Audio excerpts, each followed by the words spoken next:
For what purpose does the gentleman from New York seek recognition? I have an amendment at the desk. The clerk will report the amendment. Will designate the amendment. Amendment number 31, printed in the Congressional Record, offered by Mr. Higgins of New York. Gentleman from New York is recognized for 5 minutes. Mr. Chairman, this bipartisan amendment seeks to stop a flawed plan that would endanger crucial Army Corps projects in the Great Lakes region. The Army Corps of Engineers, Great Lakes and Ohio River Division is attempting to move key functions performed in Buffalo and Chicago regions out of their respective states. This is unacceptable. When it comes to protecting the safety, health, and future of our waterways, there is no substitute for having a team of qualified people on the ground. Taking key staff out of Western New York will only hinder the delivery of high-impact projects already in progress. And any plan to turn the Buffalo and Chicago districts into mere satellite offices is a wrong-headed decision to divest in our Great Lakes. In my community alone, the Army Corps is overseeing $44 million restoration of the Buffalo River, a $359 million restoration of the former Lindy site in Tonawanda, among dozens of other projects. The Buffalo District oversees 38,000 square miles from Messina, New York to Toledo, Ohio. Planning, constructing, and operating water projects to reduce flooding, maintain navigation, protect the shoreline, and support water quality efforts. Failure to see these projects through to completion would not only harm Western New York, but delays and cost overruns would impact the bottom line of the Army Corps. Mr. Chairman, the Great Lakes system moves more than 160 million tons of cargo a year, supports 227,000 jobs, and contributes $33.5 billion to the annual economy. As an engine of economic activity and valuable natural resource, we should be committing more resources to the Great Lakes, not less. A similar amendment was offered by Senators Kirk and Durbin and was adopted by the Senate Appropriations Committee last week. I thank my colleagues, especially Mr. Collins, Mr. Lipinski, and Ms. Schakowsky for their support of this bipartisan amendment and urge its adoption. I reserve the balance of my time. Gentleman may not reserve. The gentleman yields back the balance of his time. For what purpose does the gentleman from New Jersey seek recognition? Move to strike the last word. Gentleman from New Jersey is recognized for 5 minutes. I will support the amendment, but I do have some concerns. Of course, we want the Corps to take a look at the cost of their operation across the nation to see where they can make savings. We are seeking from the Corps information before we make any final decisions, but I'm supportive of their objectives, and we just need to take a closer look at the financial justification for what they're doing, and I yield back. Gentleman from New Jersey yields back the balance of his time. For what purpose does the gentleman from New York seek recognition?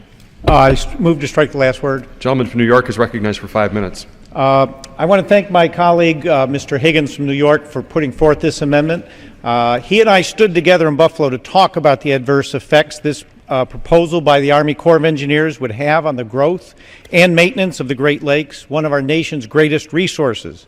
But this issue is not specific to just Western New York, and it's not partisan. It's about preserving our Great Lakes. Many of us don't know, but there are 4,500 miles of U.S. coastline along the Great Lakes, making it larger than both the Atlantic and Pacific coasts combined. And among this huge length of coastline, there are hundreds of projects. Many harbors that are critical to commercial navigation and recreation are in serious disrepair. By moving contracting officers, those who are on the ground and require face-to-face contact with the companies doing the actual work, these projects will only fall further into disrepair.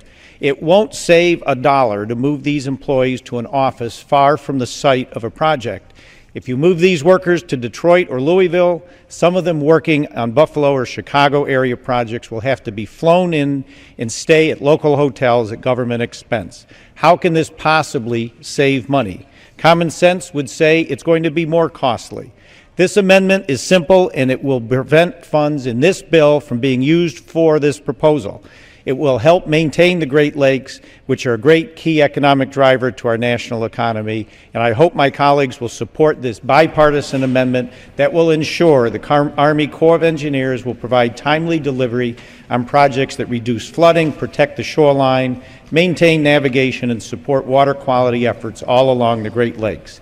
Thank you, Mr. Chairman. I yield back the balance of my time. Gentleman from New York yields back the balance of his time. For what purpose does the gentlewoman from Illinois seek recognition? I move to strike the last word. Gentlewoman from Illinois is recognized for 5 minutes. First, I want to express my thanks to the chairman for saying that he would accept this bipartisan amendment, and to my colleagues who have spoken about it. The decision to eliminate many of the functions from the Chicago and Buffalo office were done without consultation with the local communities and without seeking the approval of the Congress, which is what they are supposed to do. The downsizing just in Chicago could cause as many as 200 jobs lost in our area, and it certainly could affect the health and safety of our waterways. Chicago is the point of entry from the Mississippi River to the Great Lakes, and its harbors are of major economic importance, not just to Chicago, but to the entire Great Lakes region. As my colleagues pointed out, a shoreline greater than either the Pacific or the Atlantic coast. Actually, I just learned that from you today. Thank you for that important information. Its harbors are of major economic importance to all of us, and it assists in the rehabilitation of the Chicago shoreline. It also, from the Chicago District Office, leads the fight against the spread of the Asian carp into Lake Michigan. I have very serious concerns about the downsizing of the Chicago district and what impact it would have on those efforts. And like the chairman, I understand the Corps' efforts to reduce costs and our interest in doing that. But the minimization of the Chicago and Buffalo areas would trade short-term savings with much more significant and lasting long-term costs. As my colleague pointed out, Senator Kirk and Senator Durbin passed a similar amendment in the Senate, and so I urge all of my colleagues to join in supporting us in this important bipartisan amendment to prevent the Army Corps from reducing its Chicago and Buffalo offices. I yield back my time. Gentlewoman from Illinois yields back the balance of her time. For what purpose does the gentlewoman from Ohio seek recognition? Yes, I move to strike the last word. Gentlewoman from Ohio is recognized for 5 minutes. And I want to thank Congressman Higgins for offering this important amendment, and Congresswoman Schakowsky for her leadership on lakes issues, and also to Chairman Frelinghuysen for his openness to those of us who happen to live in the Great Lakes region. As this, obviously I rise in support of the amendment, but also just wanted to say on the record to the Corps, it would be wonderful if somebody over at the Corps had a map and they took all the watersheds of the Great Lakes and they put them all together, and then the staff for the Great Lakes would be located somewhere in those watersheds. Because right now, that isn't the case. And it causes us all kinds of bloody problems up in our part of the world, where we do adjoin Canada up there. You know, there's another country north of us. And it has been so hard to get them to recognize the coastline that you described. And so this is my moment to vent a little bit on the floor and say, hello, Corps.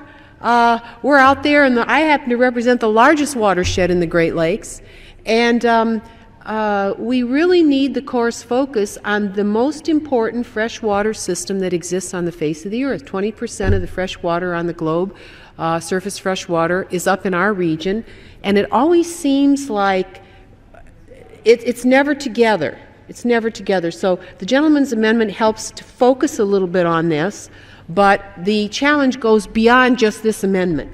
And I know the Corps will hear us, and I know as they talk about restructuring, meeting budget realities, they will view us as a system that is important to think of as a whole, not just in little pieces and